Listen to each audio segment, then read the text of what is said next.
السلام علیکم ورحمۃ اللہ وبرکاتہ۔ حضرت ابو ہریرہ رضی اللہ عنہ سے روایت ہے، انہوں نے فرمایا رسول اللہ صلی اللہ علیہ وسلم کی مجلس میں بخار کا ذکر ہوا تو ایک آدمی نے اسے برا بھلا کہا۔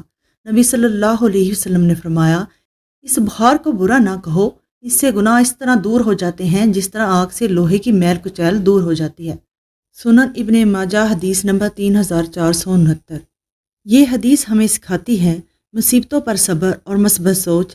نبی کریم صلی اللہ علیہ وسلم نے بخار کو برا کہنے سے منع فرمایا، جو ہمیں یہ سکھاتا ہے کہ بیماری یا تکلیف کو برا نہ سمجھے۔ ہر آزمائش میں اللہ کی حکمت ہوتی ہے۔ بیماری گناہوں کا کفارہ ہے۔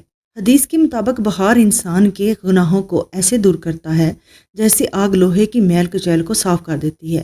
اس سے معلوم ہوتا ہے کہ بیماری محض تکلیف نہیں بلکہ روحانی صفائی کا ذریعہ بھی ہے۔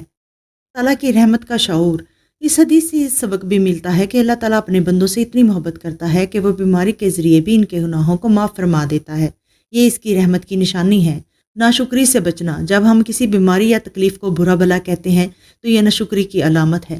اس حدیث کے ذریعے نبی صلی اللہ علیہ وسلم نے ہمیں ادب اور شکر گزاری سکھائی ہے، یہاں تک کہ آزمائش کے وقت بھی زبان سے کوئی منفی بات نہ نکلے۔ یہ حدیث ہمیں صبر، شکر، مثبت طرز فکر اور اللہ کی حکمت پر بھروسہ کرنا سکھاتی ہے۔ آزمائش میں بھی مومن کا دل اللہ کے ذکر سے مطمئن رہتا ہے، کیونکہ وہ جانتا ہے کہ ہر درد میں کوئی نہ کوئی خیر بھی چھپی ہوتی ہے۔ اللہ ہم سب کو ہر حالت میں راضی رہنے والا بندہ بنائے، آمین۔